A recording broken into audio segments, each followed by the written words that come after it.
తెలంగాణ రాష్ట్ర ప్రభుత్వం దేశంలో రోల్ మోడల్గా మార్గదర్శకత్వంగా ఉండే విధంగా కుల సర్వే నిర్వహించింది.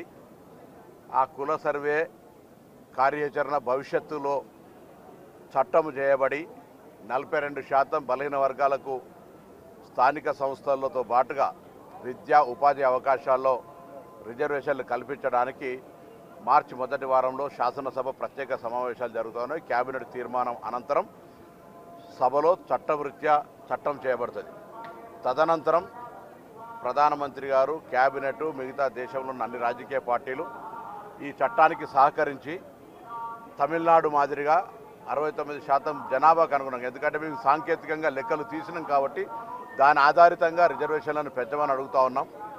సో తప్పకుండా కేంద్రంలో ఉన్నటువంటి పెద్దలందరూ, తెలంగాణ, ఆంధ్రప్రదేశ్ నుంచి ప్రాతినిధ్యం వహిస్తున్నటువంటి బీజేపీ మంత్రులు కానీ, నాయకత్వం అందరూ కూడా కలిసి ఈ దేశంలో మార్గదర్శకత్వంగా జరిగిన ఈ సర్వేను దేశవ్యాప్తంగా ప్రజలకు ఉండేటువంటి ఒక మార్గదర్శకత్వంగా ఉండే ఈ యొక్క సర్వే తెలంగాణలో 42% బీసీలకు రిజర్వేషన్లకు కల్పించే ప్రక్రియకు ఆ భగవంతుడు సహకరించాలని ఏడుకొండల వారిని ప్రార్థించుకుంటూ, ఏడుకొండల వారు తప్పకుండా ఆ దిశలో తెలంగాణ చేపట్టిన కార్యక్రమానికి నిండు ఆశీర్వచనం ఇచ్చి బలహీన వర్గాల సంక్షేమము, ఆలోచన, వాళ్ళ అభివృద్ధి కొరకు కూడా ఆ భగవంతుని ఆశీస్సులు ఉండాలని ప్రార్థిస్తూ ఉన్నాం. ఎక్కడ అసలు దానికి ఎందుకు అనుమానం అవసరం లేదు. ఏడుకొండల వాడి దయతోటి ప్రజల ఆలోచనకు అనుగుణంగా ప్రజాపాలన ప్రభుత్వం వచ్చింది. 5 సంవత్సరాలు కాదు, 10 సంవత్సరాల పాటు ప్రభుత్వం కాంగ్రెస్ ప్రజలకు తెలంగాణ అభివృద్ధి దిశలో తీసుకుపోయే విధంగా రేజింగ్ తెలంగాణ దేశంలోనే అగ్రభాగాన నిలబడే విధంగా మా కాంగ్రెస్ ప్రభుత్వం కొనసాగుతుంది.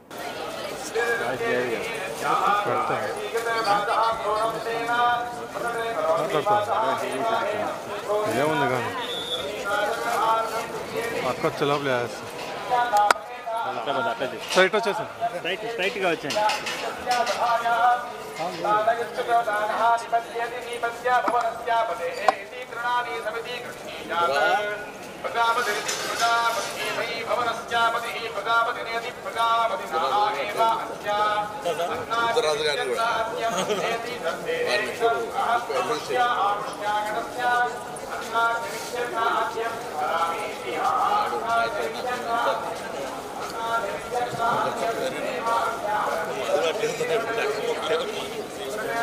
Gracias.